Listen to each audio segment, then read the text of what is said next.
It's the final race of the day here at Silverstone on the national circuit in what has been a truly fantastic weekend. Wet weather really has played a factor in this weekend. Just 4 races remain then in Touring Cars 2024. It's time to get ready for round 27 here from Silverstone.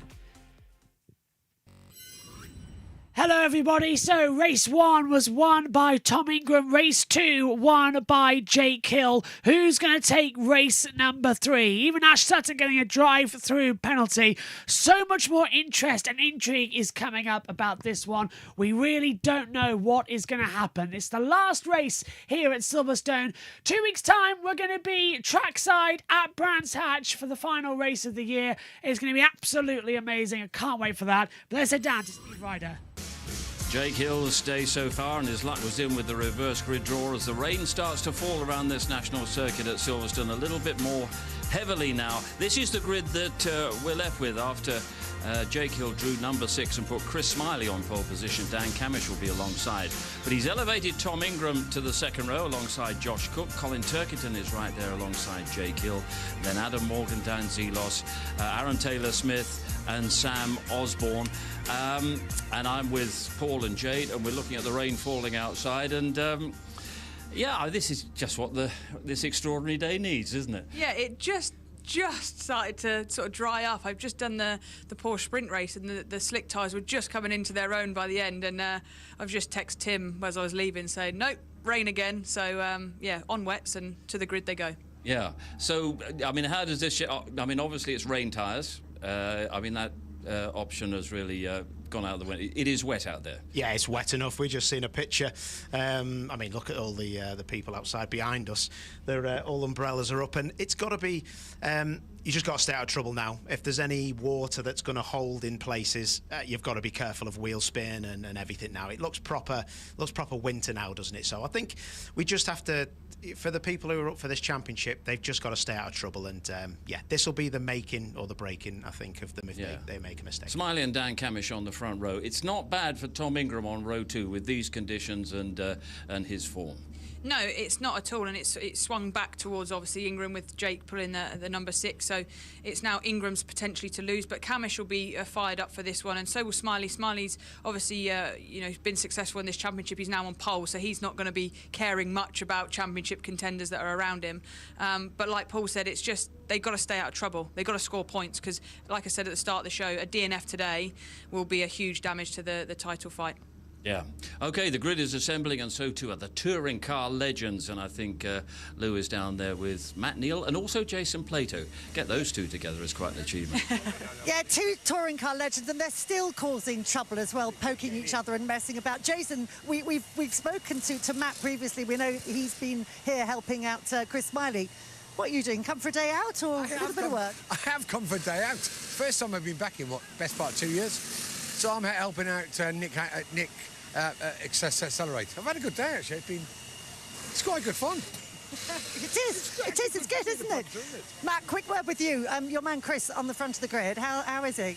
Well, we just had the best result in race 2 than we've had all year with P6, and we got lucky on the draw, so we're there. And he's great off the start. He likes the wet, so he's got to get his elbows out. There's some quick boys behind him. I'm detecting there's going to be some fireworks. Right, well, let's dive in and grab a word with Chris. Chris, first of all, congratulations. As Matt has just been pointing out to us, best ever result for the team, P6 in that last round. Yeah, yesterday didn't quite go to plan. I feel like we're a little bit out of position, so I feel like we've got ourselves back up to where we should have been yesterday. But anyway, yeah, it's been a great result for the team, and obviously starting in pole position now, it's a pretty good place to start, especially if it's as wet as this. So yeah, need to get a good start and get my head down and yeah, see what happens from there. Well, what are your thoughts for this one? Because it's raining at the moment. I was looking at a weather app earlier on. There's some potentially very serious rain coming, so... Yeah, listen, I can't control the weather. If it's the good thing is it's wet, so there's no question of what tyres we have to put on. There's no gamble, so it's going to be wet for everyone. We've got our wet tyres on. We'll see what it does mid-race. It could come into a bit of a downpour and it could make things interesting, but it's the same for everyone else out there, you know. Yeah, just need to get a good start and get my head down and see what can happen from there. You know, I'm really, really excited for this. Me and Matt have been working very hard recently on the driving style and on how to be a better touring car driver. So yeah, hopefully here I can demonstrate on how to do that. No pressure there then. Best of luck. Best of luck. Right, let's go down now and have a word with the man starting P3 on the grid, and that is Tom Ingram. So it was actually Tom's weather app that I was looking at earlier on. And Tom, what are your thoughts for this race? I mean, is it going to be about survival or moving forward as much as you can, or a bit of both? I don't think I'll go slicks. Fair enough. I don't think it's gonna dry. Just don't. I can't see it drying. So Got no sense of adventure. yeah, I think so. I think it's a combination of two. This feels very un-race 3 with being towards the front, having had 2 good results so far today. So, well done, Jake, for pulling the best draw he could. Done properly there, didn't he? Not like he didn't look at it at all. But it was, yeah, look, we're in good shape. We'll have to try and maximise our good starting place. We've learnt quite a lot from race 1 and race 2, so we're in quite a good place here. So let's just see how this pans out. You didn't seem to have the car underneath you in race 2 that you had it in race 1. Have you got some more dialed into it for this one?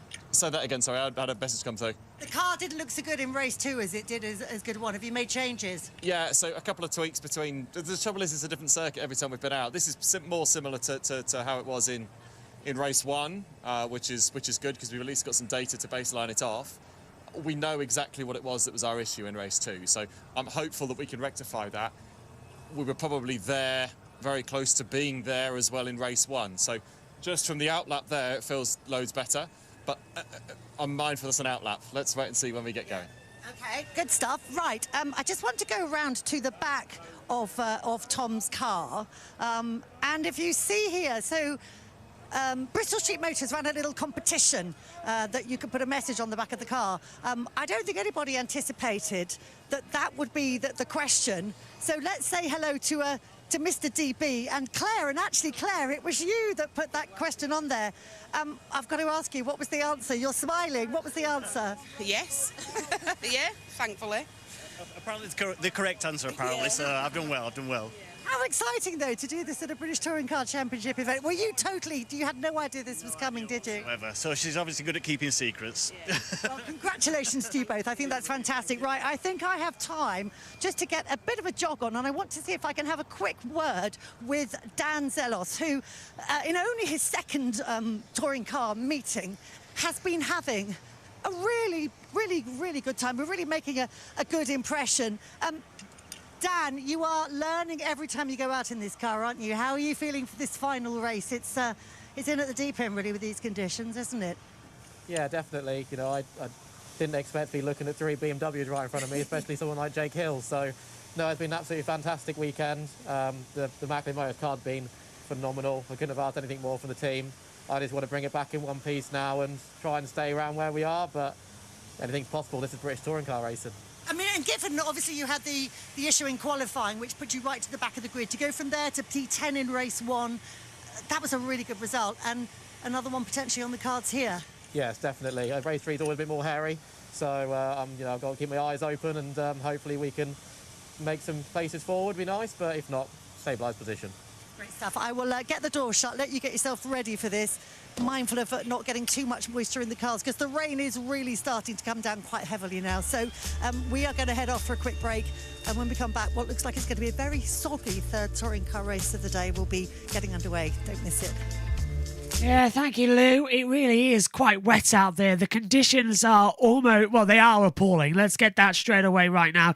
I'm a bit worried, actually, standing up here in the commentary box because I'm trackside in 2 weeks' time and it looks horrendous. And if it's the weather there at Brands Hatch, then we are going to be in for a very interesting week ahead of us. So, yeah, stand by for what will be a very weird touring car weekend. And we're going to great final plan for you as well, trackside, so do stay with us. Here's a championship points then. Jake Hill with victory in race number 2. He's won 7 times this year. He leads the race. He's on 354 points. Tom Ingram is on 343. Ash Sutton 315. Colin Turkington 301.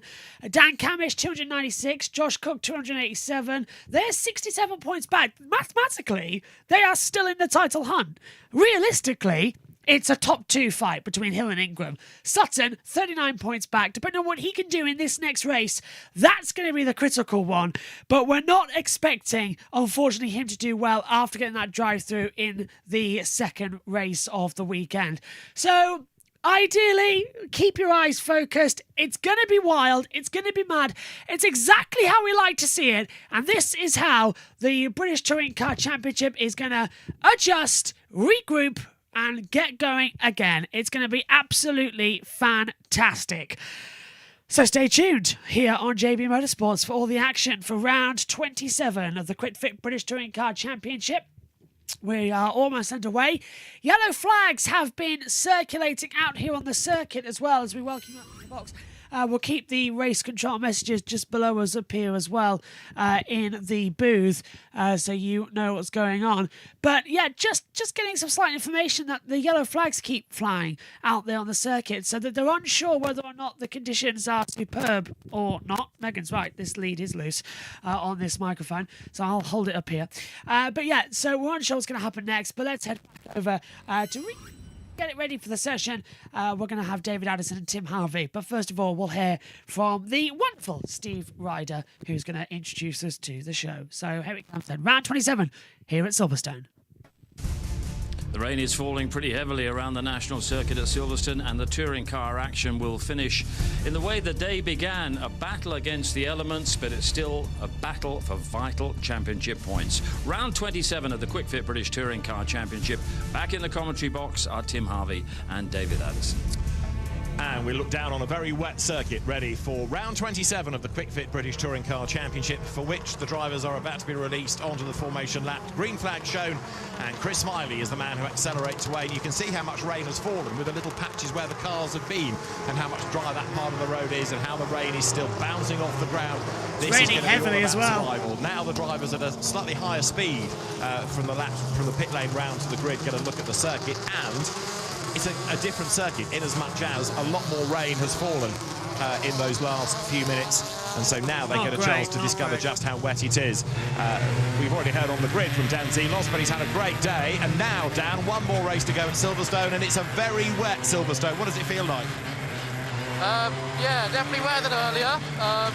Yeah, need some walls, I think, but I think this Macklin Motors car is going to keep me in one piece, so I've just got to do the best job I can to, maybe make my way forward, but we'll see.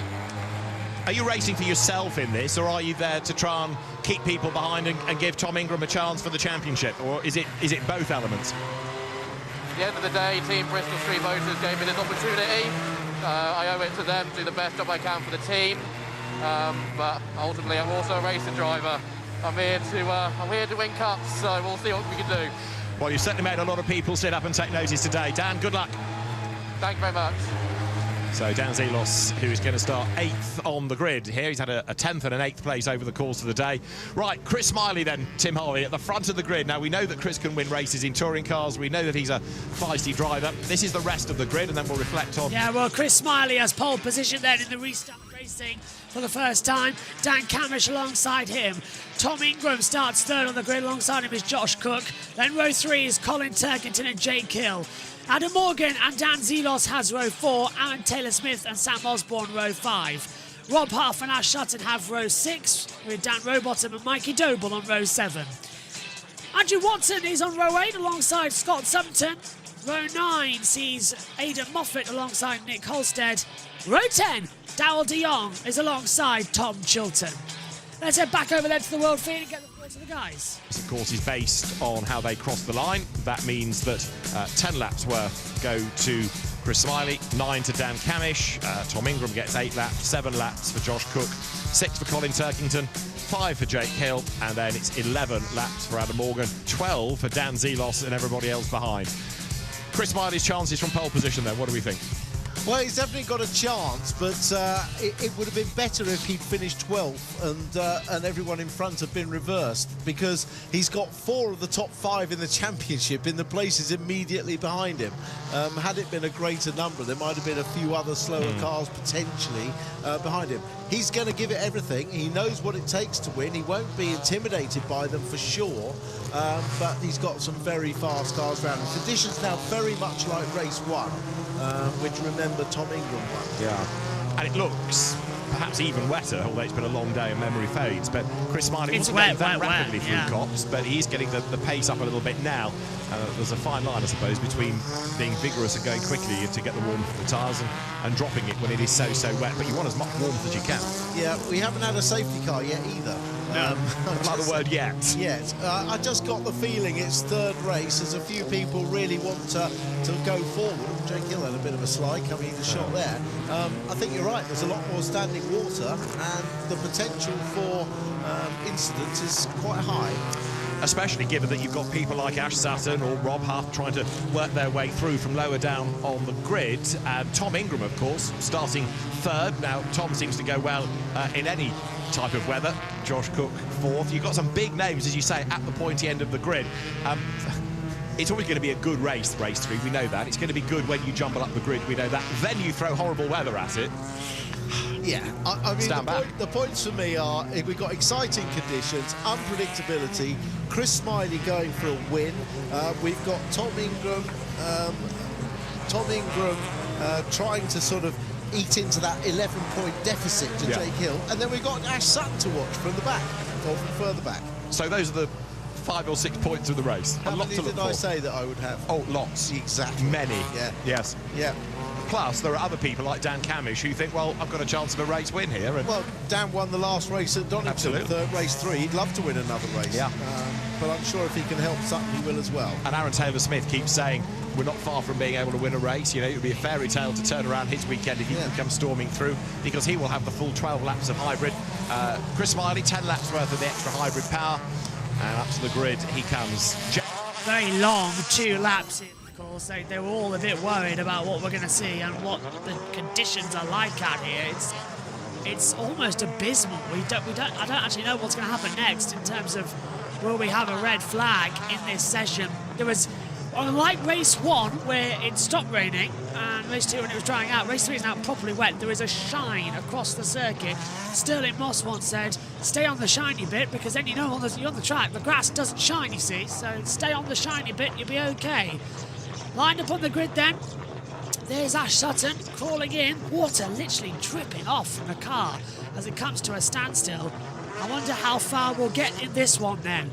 Last time I'm going to be in the commentary box this season. I'll be trackside for the next 2 races or meetings, because Donington Park will open and Brands Hatch will end it. So this will be fun. Let's see what it's going to be like. It's round 27 of the QuitFit British Touring Car Championship. We can barely see from the camera on the start lights. The red lights are on. Ready for the race. Lights on.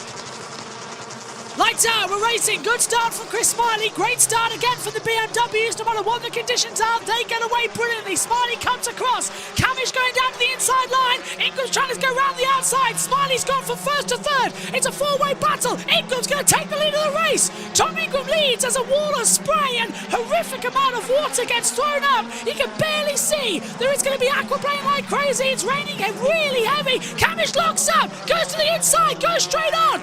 Ingram takes the lead. And Camish hits the bollards. He's going to get beached in that gravel if he's not careful. Camish rocks away and loses out on a top 3. Ingram leads. Camish now down, down, down. So it's Ingram from Smiley. Then it's Cook, Turkington Hill, Morgan, Osborne, Sutton, Taylor Smith. And I will not be surprised if they stop this race, you know, guys. I will not be surprised.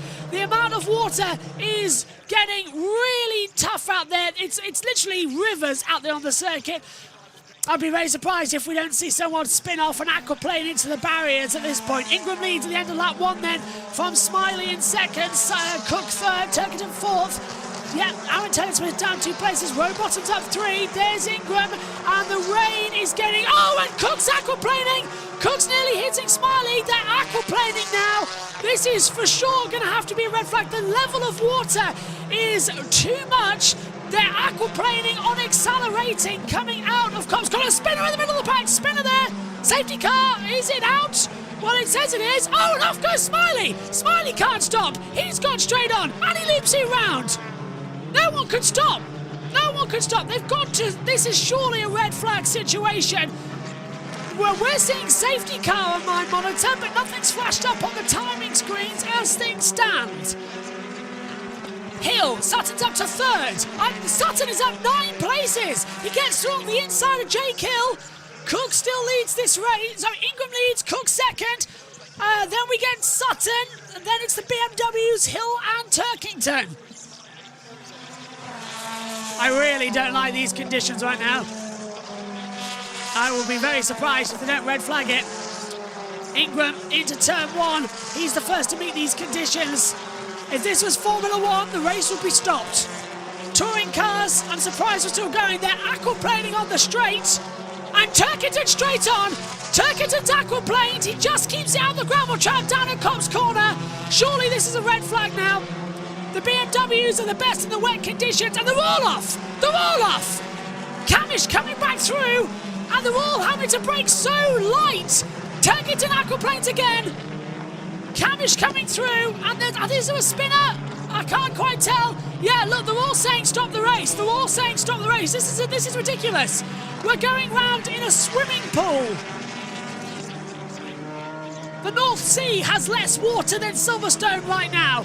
And Rob Half aquaplanes off. He's just aquaplaning. Jake Hill's going to go through. This is no longer a race. This is who's got the sharpest throttle. This is not a race. This is boats on water. Where's the red flag? Nothing yet. We start lap 4 of 22. Well, Ingram leads, and he's aquaplaning mid-corner. Josh Cook is 2. Then it's Sutton. Sutton's up 9 places, but he's aquaplaning. He's having to really fight for control. For the first time, it looks like the rain might be easing coming through Cops Corner. Zelos up to 11th. Doble up into 15th place. No sign of the red flag. Turkington again aquaplaning off for Cops. Safety car's out. Safety car. And that'll be to neutralise the race. Has to be. Camish locks up. Turkington's aquaplaned. Off goes Turkington.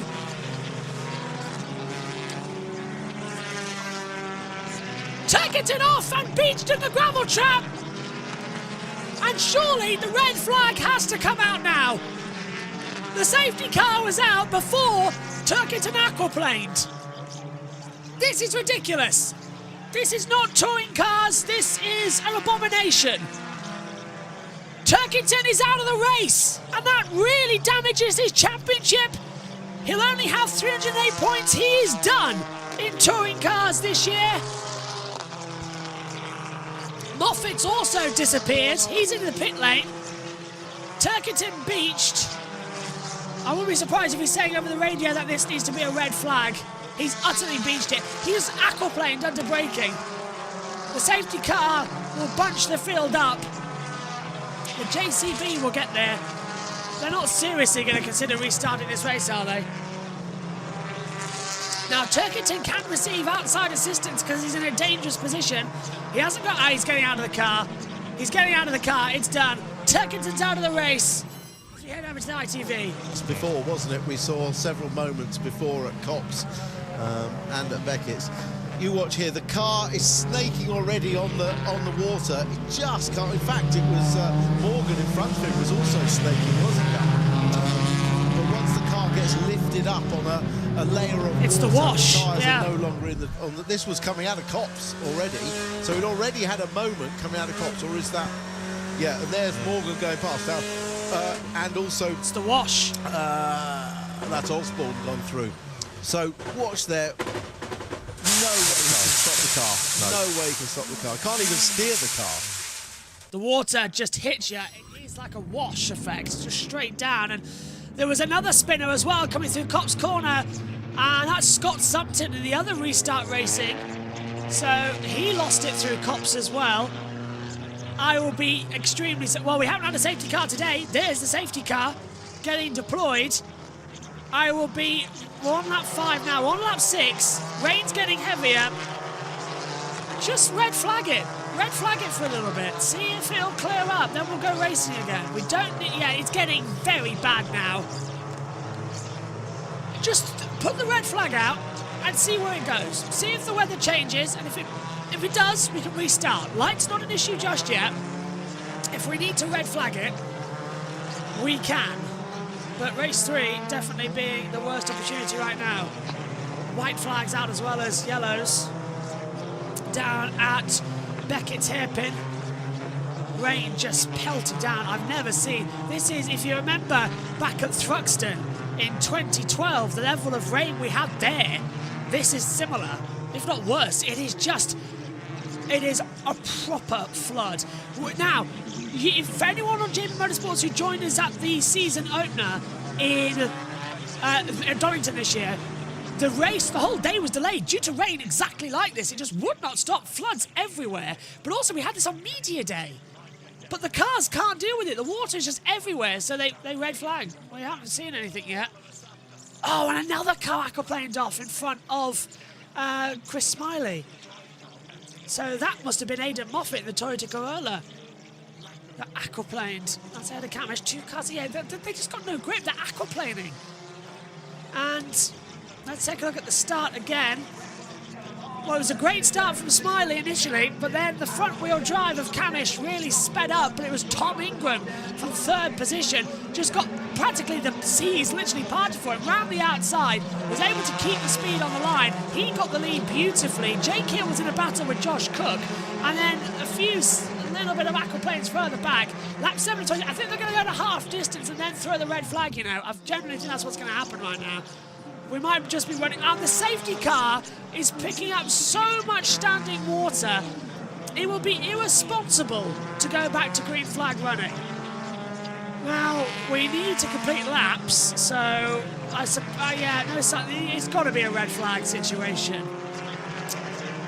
If it's red flag, it'll go red flag now, coming through the turn 6. They're just going to run the whole thing behind the safety car. Turkington's car has now been put behind in front of the penthouse suites and the grandstand down at Beckett's. The leaders come across the line. This will be the start of lap 8 of 22 here at the Silverstone National Circuit. Track temperature is at 16 degrees, air temperature 17. If the red flag was to come out now, Jake Hill would only lead the title by 1 point to Tom Ingram, and then 34 to Ash Sutton. So Sutton will be out of it, so it'll be Hill and Ingram going into the last round at Brands Hatch Grand Prix. Practically level on points. That's a tasty little conundrum to come into it. You can see now the weather conditions out there on the circuit via our monitor up here in the commentary box. And the points just below me here in the championship. Lap 8 now of 22.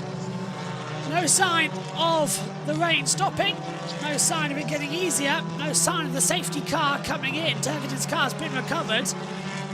So we're purely now behind the safety car due to the weather conditions. Now, whether or not they want to get to half distance or not, I don't know, but it's a red flag in anyone's books. So let's run you through the order then. Ingram, Cook, Sutton, Huff, Hill, Camish, Morgan, Osborne, Taylor Smith, Zelos, your top 10. Watson, Rowbottom, Dion, Doble, Chilton with a point. Smiley, Holstead, Sumpton, Turkington and Moffat takes it down to 20th. And the rain is getting heavier. Even behind the safety car, we're seeing the drivers starting to aquaplane. The Porsche safety car can barely keep going as well. So, yeah. No sign of a red flag at the moment as they come onto the start-finish straight to take us to lap 9 of 22. Ingram on course for his 2nd win of the day and his 6th win of the season. Hill has 7 race wins. Lap 9 then. So, red flag, race is stopped. Well, I was just thinking to myself, how far was that going to go before we had to stop it? Lap 8 of 22, 8:16, 22. That's 1/3 race distance completed. 17, 18, 19, 20, 21, 22, yeah. So red flag in round 27 of the Quick Fit British Touring Car Championship. We will wait to see if that is going to be the end of the race. We do have time left if we need to, but due to the weather conditions, the right and sensible decision is to red flag this race. Way too much water out there. Will we get a restart? We'll have to work it out, but as it stands, Tom Ingram, provisionally the victor of round 27 of the Quick Fit British Touring Car Championship. Everyone watching on, all our timing screens say is red flag. That's all it says. It doesn't show anything on any other. No information on this is a result. 8, 16, 17, 18, 19, 20, 21, 22, 26. So we go back a lap. So yeah, it goes back to lap 7. Drivers are being brought into the pit lane. Usually they are taken to the grid. So this to me indicates that this is the end of the race. We will wait to see if there's a checkered flag symbol that is handed out anywhere. Usually they're taken to the grid, but now they're being taken into pit lane. This is not the usual procedure for a red flag here. Cars will line up and cars will line up at pit lane exit. So they are taking the Formula 1 approach here, and they are lining them up at pit lane exit. So they come in one by one, and we are going to wait for this rain. Let's hear from Alan Gow. He's down with Louise. Conditions are just, oh well, horrible is not the word. They're dangerous, aren't they? Yeah, they were bad enough while they're racing. They were really bad, even behind the safety car. So we've obviously redded the race. The cars will form up in the pit lane down to the pit exit in their order, and we'll take a view on it after a few minutes to see how we're going. Hopefully it might stop raining, or it might get worse. Who knows? But we'll take that view eventually. Just talk us through the procedure. Who do you kind of sit down with? Do the teams have any put into the conversation, or the drivers, or is it the officials behind the scenes who have those conversations? We'll take a view from everyone. Drivers, team owners, our officials, and everything else. There's obviously some people would have a desire to stop it. Some people will have a desire for it to keep on going. So we have to balance people's views with the knowledge of what the outcomes are. But we ultimately make that decision. Thanks, Alan. Thank you. I shall wander down the pit lane and see if I can find some drivers to talk to. But back to you guys for now. Down the pit lane. So Alan Gow effectively echoing what Tim and I were talking about. Some drivers want it to carry on and some are quite happy for it to stop. And yeah, everyone has a vested interest. At this point, taking the driver's opinion is completely down to what favours each driver. Yeah, quite. Trust me, they're not going to say what's best for everybody. They'll say what's best for them. Absolutely right. The officials can take a... You know, they can canvass drivers' opinions, but at the end of the day, it'll be 50-50. They have to take a decision based on the amount of water on the track, from track inspections and making the right decision from a safety point of view. Because the other point now is that now there are no cars going round. Water's going to build up. We can have safety car laps. But let's have some team reaction. Lewis with Dick Bennett from West Surrey Racing. Yeah, out on a very soggy pit wall here.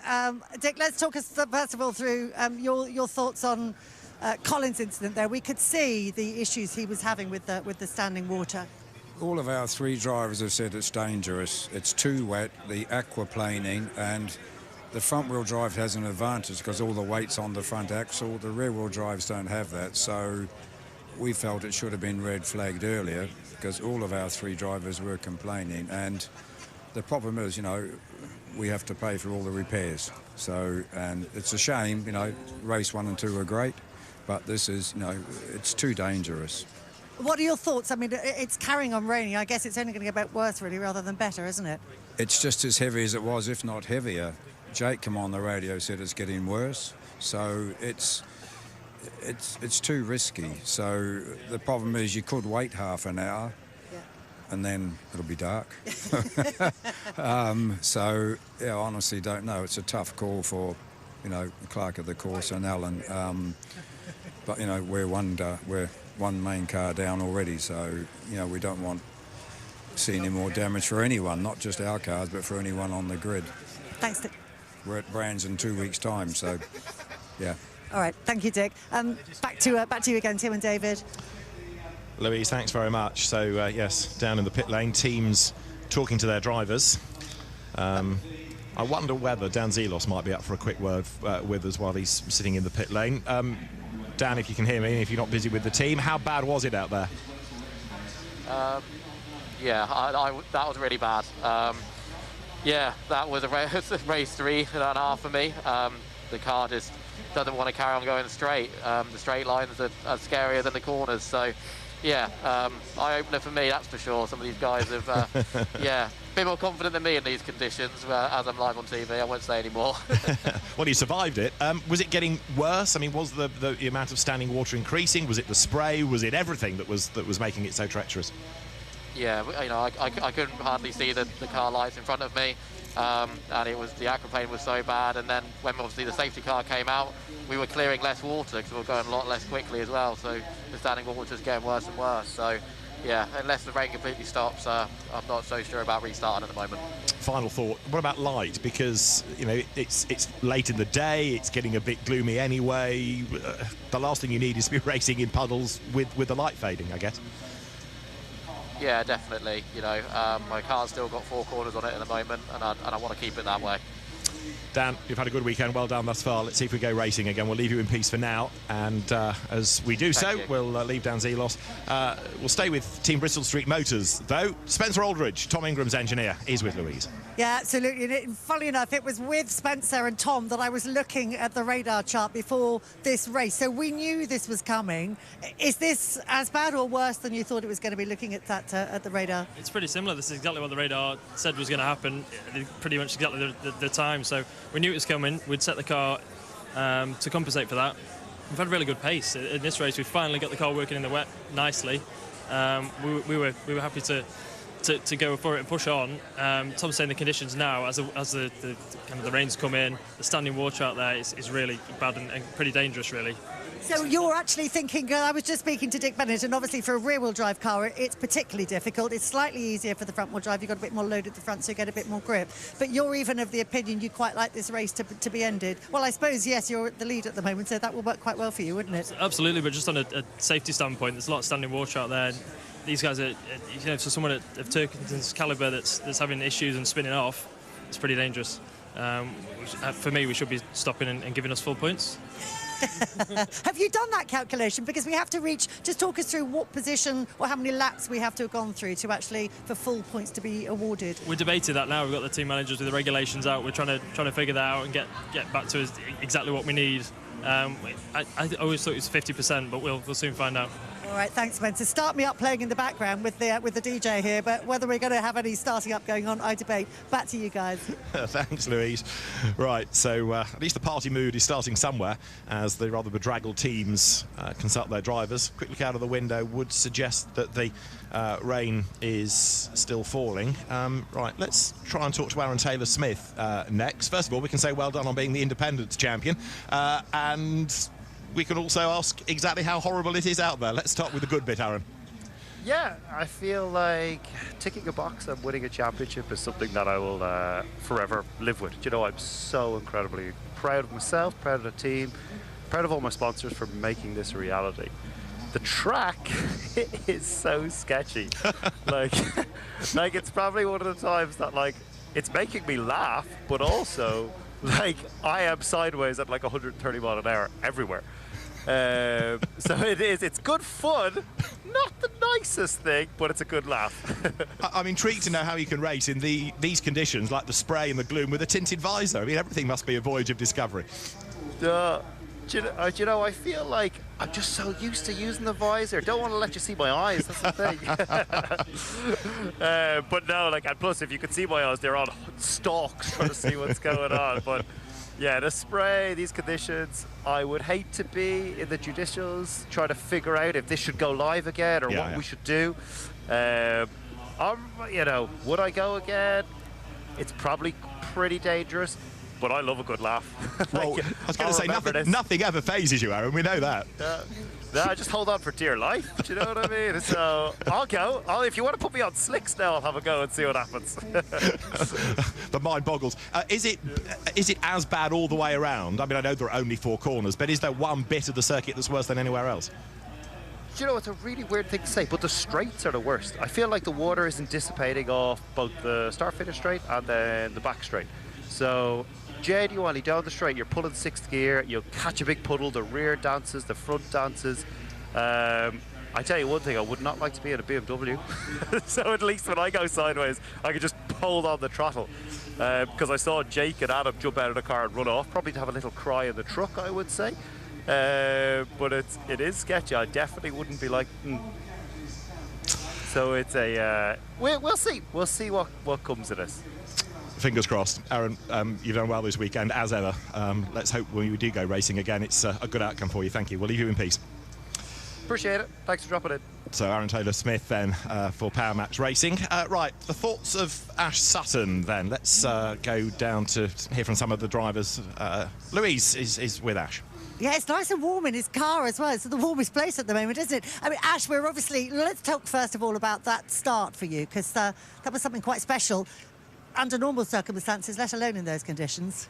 Yeah, I mean, we've had good starts through full stop. We made a few off the line, but then the opening 2 laps, we found ourselves sat in P3, going through a BMW sandwich down the back straight. So yeah, really, really good. But I'll be honest with you, they've made the right call with the red flag. The conditions aren't nice at all. Mainly sector 1, so turn 1, 2 and 3. But the rest of the track seems okay. It's just aquaplaning in a straight line. Do you think, using your knowledge and experience, that this is actually going to get any better? Because it's you know, we're getting close to 6 o'clock. It's getting dark as well now, isn't it? I'll be honest with you, the radars aren't looking good. As I drove down the pit lane, I said, why are we not calling this now? Because if I'm brutally honest, the conditions aren't meant to get any better. And even if they do, because there's no cars circulating at the minute, the standing water just got worse. So even when we go out, say the rain does stop, we're going to go out. The track conditions are going to be worse than when we were 10, 15 minutes ago. So, yeah, I'm very doubtful of us getting underway. Obviously, I'd love to put on a show for you guys. Everyone would love that, but safety has to come first at some point. I guess the officials, Alan Gow, they kind of have to go through the process, and you just all have to trust in that process, don't you? Because ultimately, as you say, they have got safety. Alan made that point. They've got safety at heart. Your safety at heart.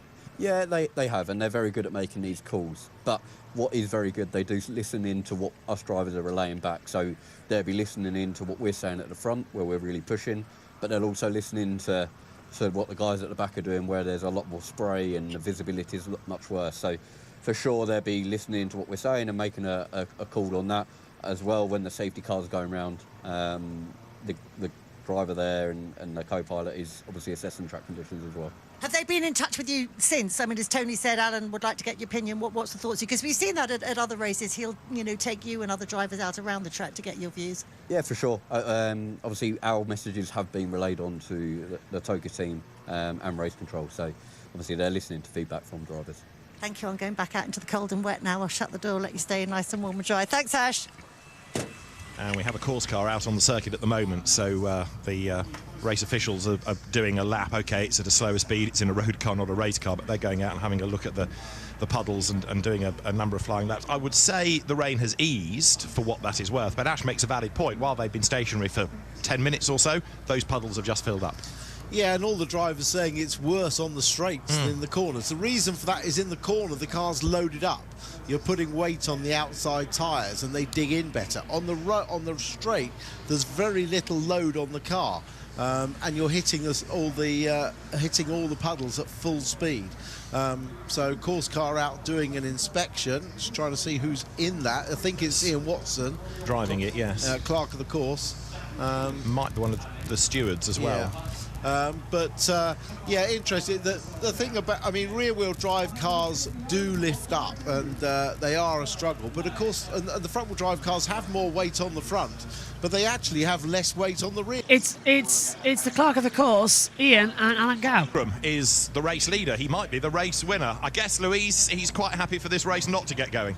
I would imagine so. He's out of his car, standing in the garage. Tom, it's about 10-0 at the moment in favour of not restarting this race, including that was the vote of Spencer Aldridge, your engineer. Are you with him, or? No, I think it's safe as houses. I think it's the safest thing we could possibly do to go racing at the minute. No. I vote 11-0. 11-0.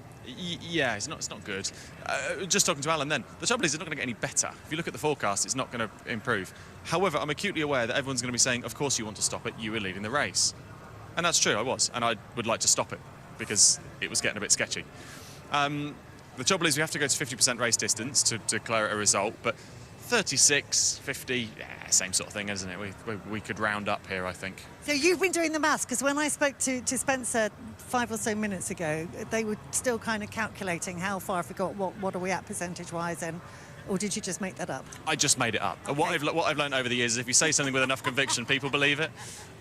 So yeah, it looks like we all fell for that one as well. I've no idea what it was. It sounded about right, didn't it? Sorry for calling you out there. Then you've got to go away with that one. Josh, come in and join us. 12-0. You'd like the race to be stopped? Of course, I want to be out there trying to race for a win, and I must say it was, as much as we love going sideways and, having a load of fun sliding the car around, it is very, very dangerous out there at the moment. So hopefully it does clear up, some of the water clears and we can get going again. But definitely the right call to stop it now. Well, just talk me through that process, because obviously you guys, you go out in conditions that most of us would have parked up long ago. So talk me through the process if you're thinking, no, I'm not actually enjoying this anymore, this is not fun. And do you get scared, or is it just a case of like, this is daft? I don't know if you can hear me screaming from the pits. It's when you're heading down the start-finish straight at 100 and something mile an hour, you can't really see where you're going because there's so much spray, and you're just fighting lock to lock as you're aquaplaning. And unfortunately, when we're aquaplaning, there's nothing we can do about it. We're just on top of the water, and until we slow down or hit somewhere where there's less standing water, we don't have any grip. So those are the situations where you see one car sliding into another out of control. That's when people get hurt. So as long as it can be as wet as it likes, as long as we're not aquaplaning. But unfortunately, it was very bad then. And how much was that changing from lap to lap? Was it possible to predict in any way, shape or form where the standing water was going to be, or was it a voyage of discovery every time around? Of course, we did have a few laps running at full pace. The first lap was really sketchy. I think a few of us headed into turn one and lost control. Managed to sort of keep it on the circuit and make my way through. But of course, because it was raining more and more, you just don't know what's going to happen. Sometimes it takes a bit of time for the waterfall to settle in certain areas, and often that's certainly here on the circuit on the straights. And Woodcut onto the start-finish straight is normally wet or dry, completely flat. It's not really a corner for us. We're just going through it on complete opposite lock, just flat, holding on for dear life. So you don't know what you're getting every lap. That makes it another bit of inconsistency. Also not great for us because we don't know which parts of the track to drive on. For the start of that, I was just looking where Tom was driving, following those wheel tracks, because I knew that if he managed to stay on, it was likely that I'd be able to do so too. OK, thanks, Josh. Back to you guys. Louise, thanks. We understand a decision is going to be made at 10 minutes to the hour, and it's now quarter to the hour. So in 5 minutes, we'll know either way. And that means that we can bring, hopefully, a little bit more news, whether it's good or bad, when you rejoin us here at a wet Silverstone after the break. Yes, well, they're going to go to a red flag procedure. Shall we get the news, though, of what the trackside audio believes? Let's get down to them. End up losing that race, then he's still back in with a chance, isn't he, going in towards Brands Hatch? But we'll wait and see exactly what happens. Mikey Doble has stayed strapped into his car by looks, but I think he's just about the only one that stayed in the car, and Ash Sutton, who you've just spoken to as well, most of them taking the opportunity to get out of the cars. And we've got the curfew at 6:30, so we've got 44 minutes that we've got to get back underway and get the race completed for it to happen. But it's definitely easing up, brightening up a little bit. It's still raining, but nowhere near as heavily as it was. It's just whether it drains away. We're going to have to get some of the rollers onto the circuit and the vehicles to try and disperse some of the water if that happens. And no doubt about it, if we did get back underway, they'd probably have to get them out behind the safety car as well to try and dissipate some of that surface water. But looking at the replays on the ITV pictures of the start of the race, and from a perspective of a driver, if you're in the middle of the pack, literally can't see anything on the way into the corner. You're just doing it off memory and off feel. You can see what's alongside. You can see the rain light of the car in front of you, and there's so much surface water. You just aquaplaning. The tyres aren't touching the asphalt half the time as they go through certain areas of the circuit. Certainly through Woodcote Corner here, it looked really, really sketchy, and several drivers nearly losing. It was only their pure skill and reactions that were able to keep the cars on the road at times. And then all the way through Beckett's, there's a lot of surface water there right at the start of the race. It got worse and worse as the race went on, but you've just got no visibility whatsoever if in the middle of that pack. Tom Ingram was the only one pretty much that could see where he was going. Josh Cook, I suppose, to an extent as well, it got into a clear second place.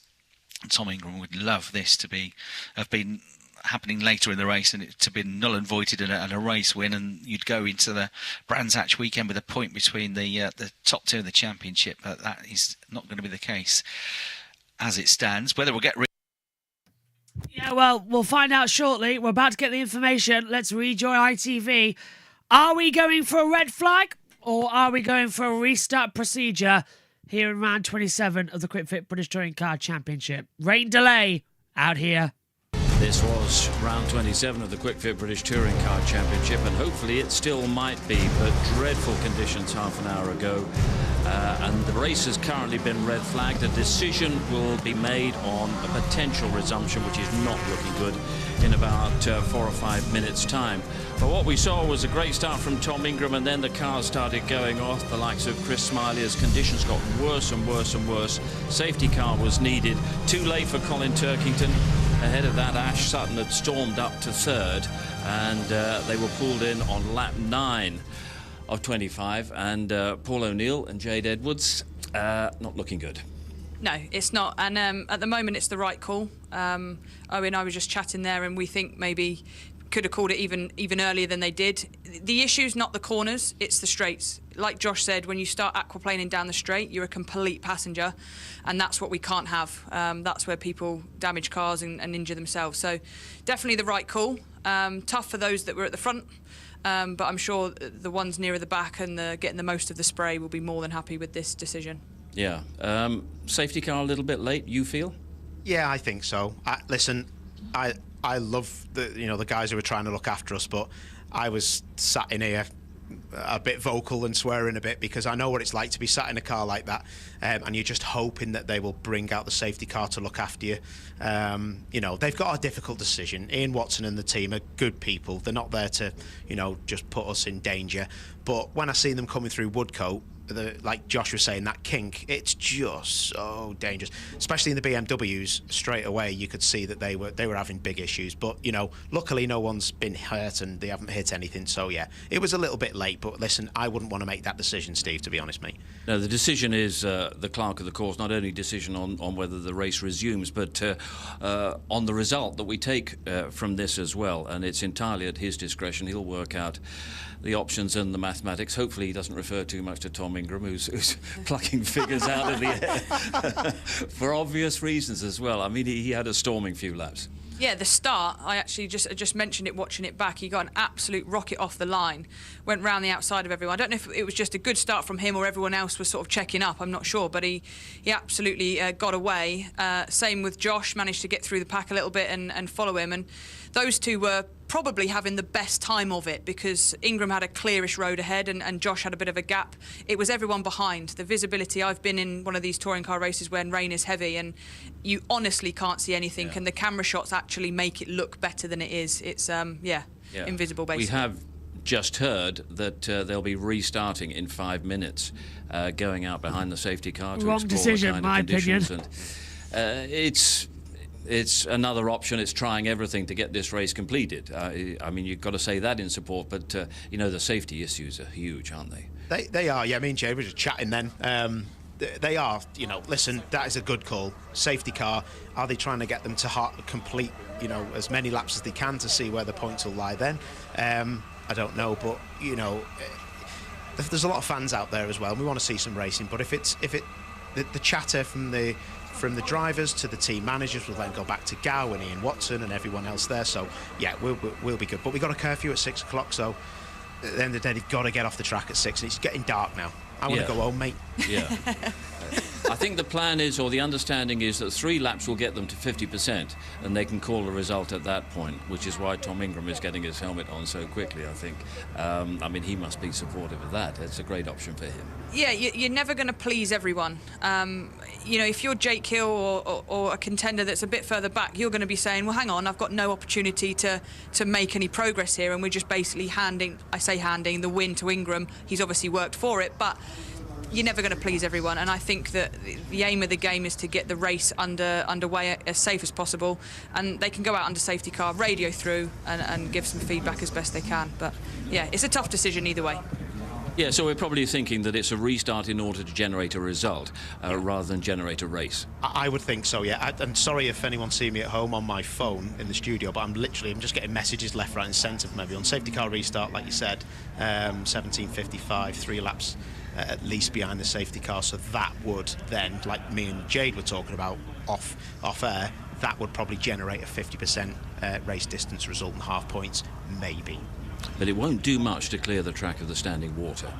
No, the thing is, if this was the situation at the start of the day, you have time, you have buffer to be able to wait for it to drain a bit. And Silverstone's a lot better now at drainage, but we're at the end of the day and we've got a curfew. So I do think the safety car's going out purely to complete some laps and notch up that tally there so they can call it half distance and give everyone a result. Yeah, you got to feel a bit sorry for the F4 runners. They were out in the worst of the conditions early this morning, had to abandon their race. That was rescheduled now to the end of the day to follow this race. They got the worst of the conditions as well. That's not going to happen for them. Yeah, exactly. But, you know, you ask any of them F4 drivers, they're going to tell you, I do not want to go out there with the cars so low. Aquaplaning for them especially is very, very dangerous. So, yeah, that's something that can be maybe knocked on to the next race. But our drivers in the touring cars are ready to rock and roll. That's Aaron Taylor-Smith, isn't it? Just firing the thing up. But yeah, I hope they've got enough charge in that Lecky Porsche. That'll be good.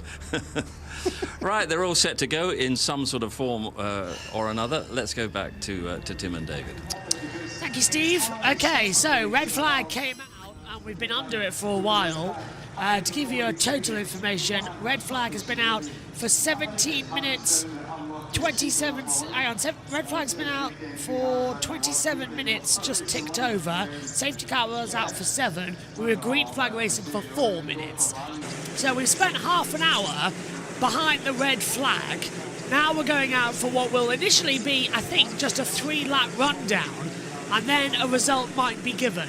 And that result might be this order. But if we do get the track clear and we can restart and have a race, this is the order. Ingram, Cook, Sutton, Huff, Hill, Camish, Morgan, Osborne, Taylor-Smith, Zelos, Watson, Rowbottom, De Jong, Doble, Chilton, Smiley, Holstead, Summerton. Out of the race was Turkington, and Moffat might just be able to restart, but 5 laps down. Red flag rescinded, safety car deployed. The cars leave the pit lane, and the restart of the Quidfit British Touring Car Championship round 27 is underway again. The rain has eased. The standing water is still going to be out here on the circuit. Wet weather tyres. The field was frozen inside the pit lane. Let's see if we are going to have a race or not. It will be a rolling start. So this is not a race suspension and a race resumption. Race stop, race go. This is a resuming of the original race, so it's lap 9 of 25. They've gone to the 4-1-1 rules, so the race continues on now from lap 9. We're at 10, 11, 12, yeah, so trying to get to lap 11, which would be the halfway stage of the race. So the Porsche leads them out. So it's 3 laps from lap 10. So we're going for lap 12, which would be the halfway point. Safety car still circulating now. And, well, the conditions look okay, actually. The standing water isn't that bad in the straights, but they're at slow speed. We've got no idea what it's like at high speed. Standing water there on the inside line coming into Brooklands. Through Luffield as well. There's still some water just on the edge there on the entry. They've got to be, yeah, they're taking wide lines in. Cloud cover. I must say the conditions actually not too bad. A lot of standing water still. but might just be cleared enough. We'll see if we go back to green or red. Let's check in with David Anderson at Harvey. Runs in 10th place. 11th, it is Andrew Watson. Dan Rowbottom, 12th. Darrell DeLeon is 13th. Mikey Doble, Tom Chilton, Chris Smiley, Nick Halstead, and Scott Sampson completely 18. We lost Colin Turkington into the gravel. We lost Aidan Moffat into the pit lane with what we thought was a mechanical woe. Sad to say yet again, he had an engine change earlier on in the weekend, but he's had an awful lot of bad luck, mechanically speaking, as Aidan over the course of the season, and it doesn't look like it's improved here as the safety car comes out of Cops Corner. And like Tim says, yes, there are puddles, yes, there's a bit of spray, but it's an awful lot better than it was half an hour ago. It really is. When the red flag came out, red flag was out for 27 minutes 35 seconds, and now we've got back to green flag running, or safety car running. I think we can go. I 100% think this is a go moment. It's similar to what it was in race 1. Puddles are going to be around everywhere. I reckon we could see safety car in and we could restart. They're clearing the water quite quickly, actually, with these Goodyear tyres. They've got the momentum and the gumption to do so. So, yeah, I'm all for this. Let's go. I mean, I'm a racer at heart. I want to see racing. I want to go racing. And I'm against the idea, let's resume a race to get to a distance and we red flag it again. It doesn't make sense to me in that mentality. I was against it in Spa in 2021 in Formula 1 when the red flag came out to try and get the result. Because we hadn't even started that race in that delay. We started the race and did 3 laps, red flag came out, and officially only 1 lap was counted. It's the shortest Grand Prix in Formula 1 history, that 2021 Belgian Grand Prix. Adelaide was 14 laps, that was the previous shortest. Spa got going with 1 lap. Light isn't an issue, they've got headlights. We used to run night races here at Silverstone. Some people want that to return as well. I do, night races. I might bring that up actually. If I see Alan Gow, I'm gonna mention to him, can we do some night races? Is there any way that we can do some night races? The electric Porsche safety car, as Paul O'Neill said. Owen, he's getting up with that one. Well, here we go then, folks.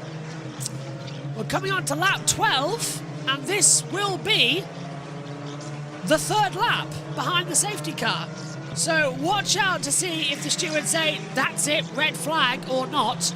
Curfew ends at, well, we go to 6:30 for that curfew. It's currently 6 o'clock coming up. 3, 2, 1. It's now 6 o'clock here in the UK. So we've got 30 minutes to do another half distance of this race. Conditions look fine to me. Don't knock on laps because we've been out behind the safety car. That doesn't count in a red flag restart. This looks fine to me. No information from race control yet as they get to sector 2. Okay, that indicates to me that we're going to go to a red flag. They're going to get past, they're going to complete this lap. We'll go on to lap 13 and then we'll have a red flag. The safety car is coming in at the end of the lap. We're going racing. Well, race control hasn't told us that, but I looked down on my phone to get a text message to show that the safety car's coming in. Oh, we're going to get some racing. Okay, conditions are improved massively. We've got a race to contend with and half an hour to do it. Half the race remains. Ingram will lead us to a rolling start. Cook is 2nd, Sutton 3rd. Huff, Hill, the top 5. Into Brooklands, they've kept it clean. Ingram is the safety car now. It is green flag conditions out here at Silverstone. Out of the last corner, into Woodcote, and we are racing again in round 27 of the QuickFit British Touring Car Championship. Ingram leads Cook and Sutton across the line. Now, is anyone going to go for some overtakes down towards turn 1? What are the conditions like? A lot of spray, not a lot of standing water. Ingram makes it, so does Cook and Sutton. Are the conditions okay? The drivers have already said yes. There is standing water and spray. Sutton goes around the outside of Josh Cook. Sutton using that Napa Ford brilliantly. Here's the danger zone though. Down on the brakes, in towards Beckett's. Few lockups, few people just testing out where you can and can't brake. but Ingram leads the way. Sutton second, Cook third, Huff fourth, Hill fifth, as they come down again in towards Brooklands. Well, I didn't think we'll see a restart to this race. I'm jolly excited that we've got one. Hill under pressure from Camish, trying to look round the outside. Camish again sneaking through. Rob Huff, who's good in these conditions, trying to hold off Jake Hill. Hill goes deep, coming into left field. Camish trying to get the inside line. Hasn't swapped back. Luckily the cars have looped back around either, so it's not too bad. Standing water is manageable. The drivers are saying they've still got visibility, so we're fighting the elements here. Onto that 14. Ash Sutton, 104.363. That proves that the conditions are way better than they were half an hour ago when the red flag came out. Down now towards Maggots, into Beckett's, flicks the car in. Hill looking at the inside layer of Rob Huff. Camish again going wide. Zelos up to 8th place. Chilton up to 14th. Rowbottom down into 15th position. Hill losing out a little bit in the back. So they're just trying to adjust the conditions, keep tyre temperature up as well. Both track and air temperature are level at 16 degrees. Not that warm for tyres, still a bit nippy. It'll be that warmer air blowing through. But the nights are drawing in. The sun's getting low here. We're nearing the end of September, let's not forget. Hill using the hybrid power. Out of the last corner, deploying the battery. No one's taken the fastest lap yet. Hill, and now Ingram's got it. Ingram on a 104.137. So Ingram now has that fastest lap. Sutton's up 10 places. The gap between him and Ingram is 1.172 seconds at the moment. Under braking into Beckett's. Huff takes a wide line with that Toyota. The BMW likes to slide around in these conditions as well. It's not getting the traction out of the corners. Great at starting the BMW, but in monsoon conditions they are not the best. That's something we've learned in the second half of this season. Toyota, again, improving. Ingram currently on the way to get this one. You can see the world champ, you can see the points just below me in the commentary box with the penultimate weekend of the year. We already know that Aaron Taylor-Smith has won the Independence Championship, did that in the previous race. So Aaron Taylor-Smith is the Independent Champion of 2024, but the Drivers' Championship still very much is on course to be decided by a point at the moment. Hill in 5th place. Yeah, it's still a point between them, as you can see on the monitor. Remarkable strategy. Oh, hello, wide there. That was Chilton. Just taking a bit with K&N as we see the 45. That's Zelos trying to look at the inside of Camish. Camish again shutting that door on the inside line. Fantastic little battles between them all right now. Over the line we go. Okay, Sutton now with the fastest lap, 103.667. Sutton's wide, Sutton's outbraked himself coming into Brooklands. Just went straight, hooked it up with the front wheel drive of that Ford and managed to wrestle it back, but Ingram now extends that advantage at the front. I'd love to know what the gap is across the line. It's currently at 1.1 seconds. So many a different line are trying to be found and holding it together. Out of Woodcote into Cops Corner. Now the standing water's been thrown up in the air for something. That's a short lap here, so it's getting quite hard to see. Camish aquaplaning slightly. Took the wetter line. Zelos gets on the curb exit. That's going to lose him in position to Morgan if he's not careful. Morgan just behind him into the braking zone now for Maggots into Beckett's hairpin. Loop back around onto the Wellington Straight here at Silverstone. It's the national circuit.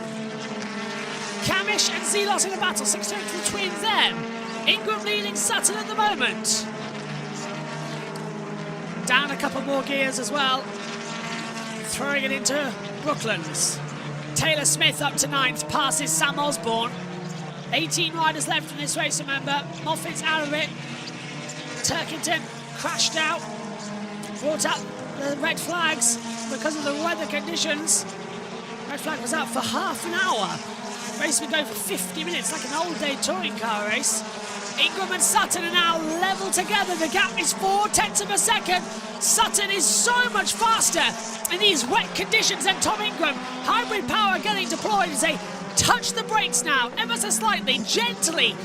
Just a little bit of pressure. Not wanting to lock up in these conditions down into the hairpin at Beckett's. Onto the Wellington straight now. Deployment of hybrid power for Sutton. He was on that much more earlier than Ingram was. And he's on it much later than Ingram is as well. Using all of it down the Wellington straight into Brooklands. Ingram defends to the inside line. The gap now 0.2 of a second between them as they come across. They've got to remain calm. What's the gap? 0.5. It's a lot closer than that, I can tell you visibly now. Oh, and that's Camish. Camish getting onto the curb at the exit of Brooklands, coming into that field. Hill's been sent wide, and here comes Zelos on the outside. Should be able to steam past Camish, and does so. Zelos up into 6th position, Camish down into 7th. Remarkable little gap battle between them now. Sutton using hybrid power again as they head down the Wellington straight. Is Sutton going to have a little look for a move? Smiley's up to 16th position as well. Passing Scott Sumter, the two teammates from Restart Racing, running together. Sutton still hasn't passed Ingram, but they are so close on my timing tower as Camish looks back to the inside line of Zelos as he comes through. Beckett down the Wellington straight once again. Ingram has to defend. Sutton thought about having a look, he thought about sending it. It wasn't going to work there, I'm afraid, my friend.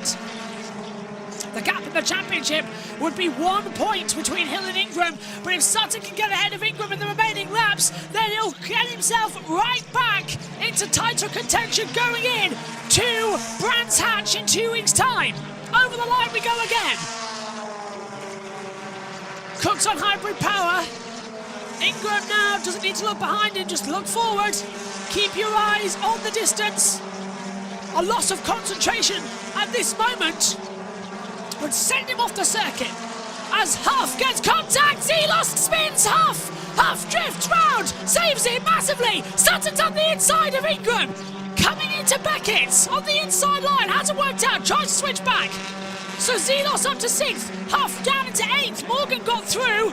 And now that's Hill up into 4th. The gap now in the championship 3 points. Watson passes Rowbottom.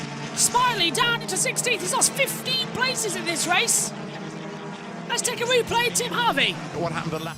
This was Jake Hill getting past Rob Huff. They were together up towards Luffield. The BMW found the gap on the inside. Toyota on the outside. And Jake Hill finds some grip on the inside line and keeps on coming.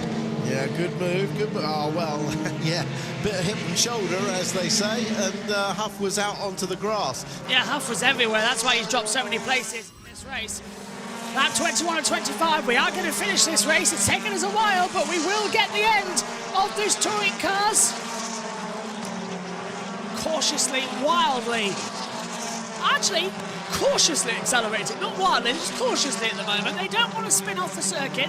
They're still standing waters and just at the exits in opposite parts. The racing line, that's getting drier, but trying to go for a move, you're going to be in aquaplane territory, which is what Alan Taylor Smith just nearly did as well. Nearly hits the back of Rob Huff. Watson and Rowbottom battling together as well as they come down. Right, let's take a restock because Ingram and Sutton, there they are on the pictures. They are separated by 1.2 seconds. Ingram's had an amazing lap. Sutton has dropped so many more places. It's surprising me here in Silverstone. Towchester, we're in Northamptonshire, part of the circuit. That's where National is. The International's in Buckinghamshire. Half in Northamptonshire, half in Buckinghamshire, this circuit in Silverstone. Ingram's just done the fastest lap of the race, a 1:03.340. Amazing lap time coming through then for Tom Ingram. Only got to do it for a couple more tours. The track's starting to get a raceable line in 2 different places. Rowbottom passes Sumter. So that's one napper in a position into the braking zone. Again, just trying to look on the inside line. Huff just twitching ever so slightly. There's Zelos. Hill's there too. Camish. Hill's further up the road. Hill 4th, Zelos 5th. Camish is in 6th. A little bit of a battle as they come into the braking zone. That's 1/2 an hour in Taylor Smith. So this is 8th and 9th positions on the monitor. Taylor Smith still finding it through. Everyone is out there on wet compound tire, by the way. No one has changed anything otherwise. I didn't think they would, but you never know in these situations. Stranger things have happened. Over the line. It's lap 23 of 25. Ingram leads by 1.3 seconds. The mastery of these conditions are coming into him now. So glad we've got the end of the race coming. The fans have stayed to watch, and they are seeing a thrilling battle between everyone. Kamish trying to look around the outside of Zelos. Not finding a way through there. Not done at Beckett's. Just ever so slightly touching the throttle. You don't want to get too far off. It's just literally light as you can on your foot. Gently, gently, gently, gently does it. That's the soap, all right. There's Ingram. There's Sutton. Gap across the line is 1 second. So Sutton, he was out of hybrid on that lap. Now gets a new set of hybrid. I think Ingram closing the door at every opportunity. This is, that's Darryl de Jong just ahead in the 18. So we're on board with Tom Chilton. Chilton's trying to go around the outside line, coming into Beckett's. De Jong goes wide. Chilton cuts back on the inside line. And a nice little move there as well. Doble up 3 places as well into 11th position. So Mikey Doble doing well.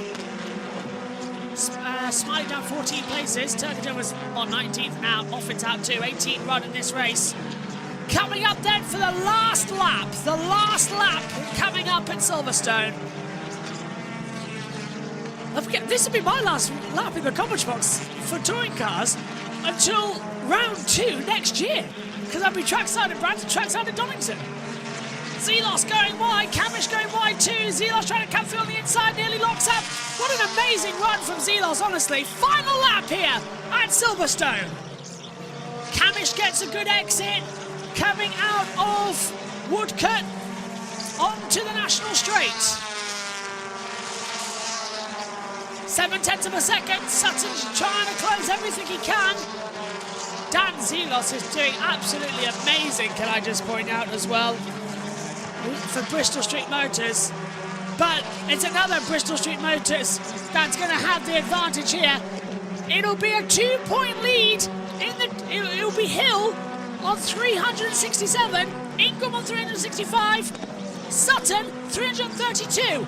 There will be a 35-point gap in the standings, but that might be enough. Sutton's trying to come back through on the inside line. Ingram's gone way wide. Sutton's might napping. Sutton hits Ingram. Ingram drifts in. Sutton's going to go to the line. Sutton tried and fails. Tom Ingram wins round 27 of the QuidFit British Touring Car Championship. Ingram went wide. Sutton tried to look on the inside line at the exit of Luffield. Touches. Ingram goes sideways. Sutton backed off. And Ingram wins. Tom Ingram wins round 27. Sutton is second, Cook third, Hill fourth, Kamish fifth, Zelos is sixth. Such an impressive race from him. 7th for Morgan, Huff 8th, 9th for Taylor Smith, Osborne is 10th, Doble 11th, Chilton is 12th, De Jong 13th, Watson 14th, Robot at the last point in 15th, Smiley is 16th, 17th for Sumpton, 18th Holstead, out of the race was Turkington, and Aidan Moffat, his 5th win of the year. Fantastic for Tom Ingram. Doubles in Silverstone. Race 1, victory. Race 2, 4th. Race 3, victory. That doesn't happen that often. A perfect weekend for Tom Ingram. 2 out of 3 wins and gets him right up there for the championship. Let's hear Tim Harvey.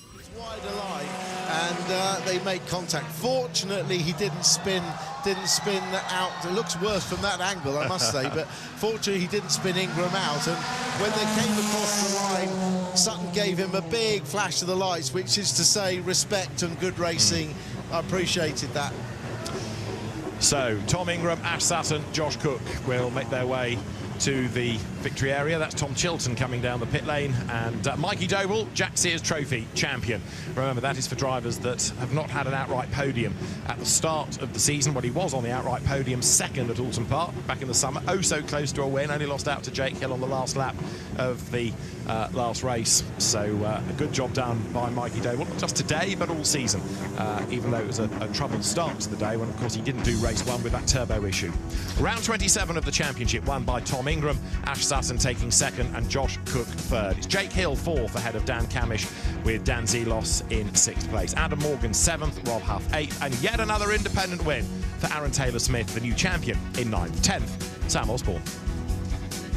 11th, Mikey Doble ahead of Tom Chilton. Then Darryl DeLeon in 13th place. Andrew Watson and Dan Rowbottom, wiper less, rounding out the scorers. Chris Smiley, 16th, ahead of his teammate Scott Sumpton. Then Nick Halstead, rounding out the survivors, Colin Turkington and Aidan Moffat. We lost earlier on. So it will be a very happy Tom Ingram who clambers out of the car, stands atop it, and that matters hugely to Tom Ingram, as he gets a great reception from the team, and a race win. 2 out of 3 at Silverstone is good in anybody's language, but when you're fighting for a championship, that is quite something. So well done, Tom Ingram. Heads to the team. Everybody saying well done to him, and understandably so, and it makes the final weekend in the championship at Brands Hatch something to savour, that is for sure. So Tom Ingram, a double winner here at Silverstone, and Jake Hill has just a 2-point advantage in the championship from Tom Ingram, and then Ash Sutton third. Dan Camish fourth ahead of Josh Cook, then Colin Turkington. Aaron Taylor-Smith seventh, then it's Rob Huff, Adam Morgan, and 10th is Dan Rowbottom. So Tom Ingram it is with another race win. Bit stressful though, that one. He can explain just how stressful to Louise. Yeah, I mean, I think you could see from Tom's reaction coming in how much that win means to you. It's an important stage of the season, this, isn't it? Yeah, I said at the start of the weekend this was going to really be a case of a...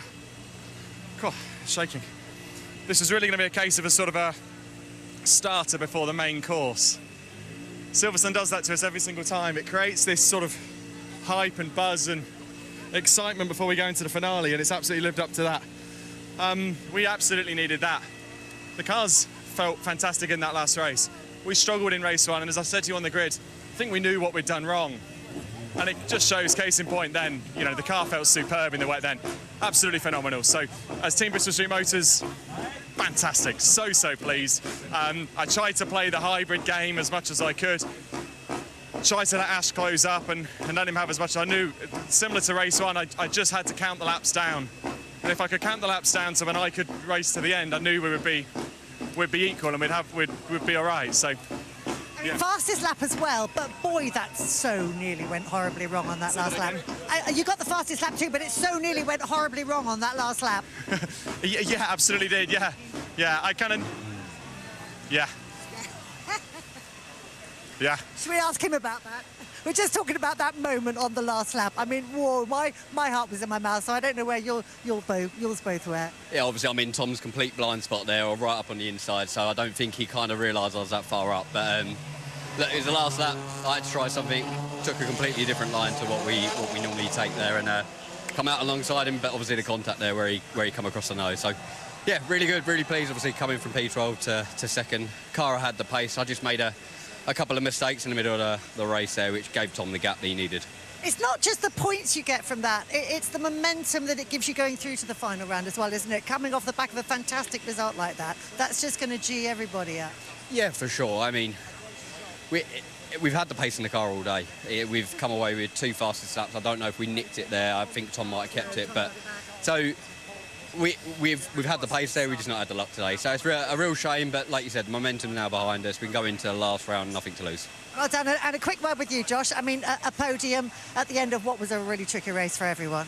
Yeah, you know, pleased with how we progressed during the day.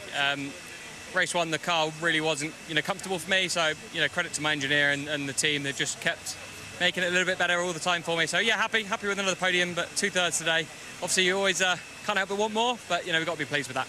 Well done, well done. I'm going to see if I can grab a quick word with the champion. We'll do that in just a minute, but back to you guys for now.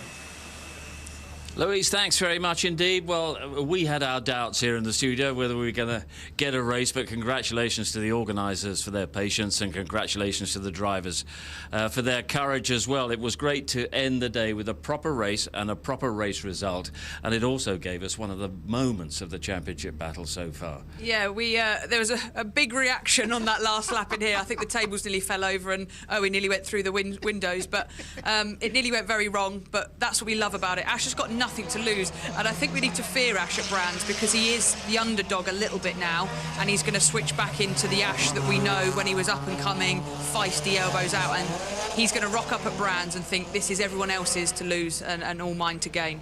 Absolutely, and you know that looks like a horrendous angle. You can hear the crowd actually in the grandstand, which is amazing.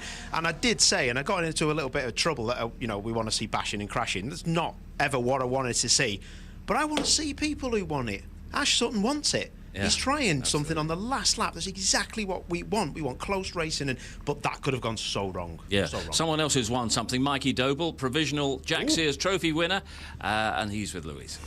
He has indeed, and we spoke at the beginning of the weekend, Mikey, about what this was mean to you. We have to say it's provisional, but how does it feel? I'll take provisional for now. I mean, Jesus, did they not make it easy for me today? Obviously, a turbo failure in race 1 meant I didn't even take part. Race 2, we didn't quite have the pace, so we didn't make as much progress as I hoped for. Race 3, couldn't see a thing.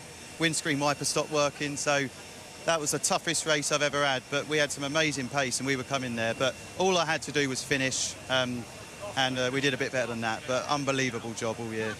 Is it going to take a while for it to sink in, the achievement and the accomplishment? Yeah, absolutely. I mean, when you're in the car on your own, you hear that you're Jack Sears champion.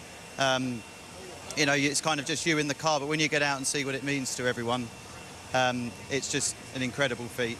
Congratulations, and let's see if we can get your teammate in Aaron Smith as well, because that's not just the Jack Sears that you've tied up in that race, that is the Independence Teams Championship as well. So, yeah, we're just saying congratulations, independent teams too. Yeah. I mean, what a day for Palmax Racing. It's incredible. It is a testament to what Adam and Martin have created here. You know, coming into a season, you have dreams. The dream is to win 2 titles, and the team is just, it's incredible. I'm so proud of what Mikey and I have achieved, but more so what the team have done. Well done to you. Well done to all the guys and girls behind you as well. Steve, back to you. Thanks, Louise. And Tim Harvey has joined us from the commentary box. Great to get that done. And what a finish to the day. So pleased they got that racing going again. The weather gods fortunately eased off, and the track actually cleared very quickly. We could see on the first lap it was going to be raceable, and I'm glad they got some racing in. Yeah. A couple of drivers we must mention before we throw ahead to Brands Hatch for a very quick thought on what's going to happen there. Dan Zelos, what a weekend. Yeah, really, really good from him.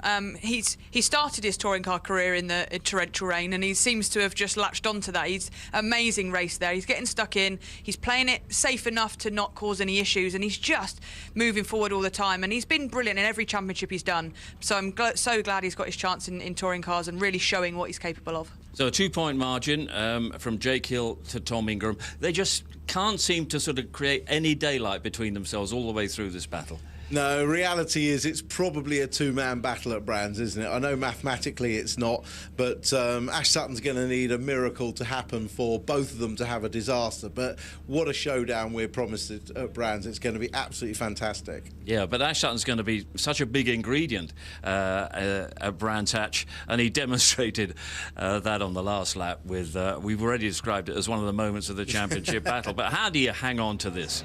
Well, he had to go try and do something. You could see there's a gap. He launches his car into it, hopes it'll stick. It does stick. And look, right now, there's a big gap in front of him. He tries to drive into it, just hasn't got enough room to keep it on the inside. And Ingram's coming in. It looks, as I said, worse from that angle. But he wasn't trying to knock him out or spin him out. But he had to try and go for it. Yeah. Tom Ingram at the moment, Donington, and now here at Silverstone, has this knack of finishing the day on an absolute high. And that's going to be important at Brands Hatch. Yeah, of course, and the conditions will probably be like what you've just seen at Brands Hatch. So. No, they won't. But yeah, Tom Ingram, listen, I think the 3 guys that can win this championship deserve to have a go at this championship for sure. And I kind of don't disagree with Tim, but I honestly think Ash Sutton could pick up some pieces, because it really matters a lot to Hill and Ingram, and I think that Sutton will be super aggressive, like Jade said, like the Sutton we know, and I'm just interested to see how much the hybrid makes a difference there. It's quite hilly. If you've got more hybrid, you might be in good stead. Jake Hill kept it together. The circumstances were there that might have cost him the championship lead, but he's still out front, 2-point margin, and Brands is his kind of, well, it's his circuit. Yeah, absolutely. We've seen I've said all year, we've seen a different style of Jake this year. The year that he's composed himself, he's not got too feisty when he needs to, and he's playing the long game. He just needs to hold on for one more weekend and balance that excitement that he has, and he could genuinely win this. And if he does, we don't need to worry about Jake. It's his dad that we need to worry about, because his Twitter account will go mental. Yeah. Well, Tom Ingram was absolutely right. Silverstone has a knack of setting up the finale perfectly at Brands Hatch, and that's 2 weeks away. Thanks to you all. Quick point you in the direction of a few other bits and pieces, which will be, just a quick reminder that highlights for a start from all 3 of today's races, they'll be shown on Friday morning on ITV4. 2 weeks' time, we'll be crowning the champions at Brands Hatch, and it all starts 10:30 a.m. on ITV4. And as always, Saturday qualifying is live on both the ITV Touring Car website and on the ITV Sport YouTube channel. Next episode of MS UK, which has the best of the action from all of the Touring Car support races, that airs tomorrow night at 11:10 on ITV4. And you can catch live snooker all this week from the British Open. Coverage begins at 12:45 tomorrow afternoon, and you can stream or catch up on all ITV Sport programmes on ITVX. OK, what a day at Silverstone, but the biggest day on the British motorsport calendar is 2 weeks away. The Brands Hatch Grand Prix circuit. The sun will shine, and we'll see all the champions crowned. In the meantime, from a very soggy Silverstone, it's goodbye. I don't know who to believe there, Steve Ryder or Tim Harvey, but yes, 2 weeks' time, that's when the touring cars will wrap up. We'll be trackside for the final race of the year of the Quick Fit British Touring Car Championship. Thanks for your company. We'll see you in 2 weeks at Brands Hatch. Come rain or shine, a champion will be crowned. We'll see you there. Bye-bye.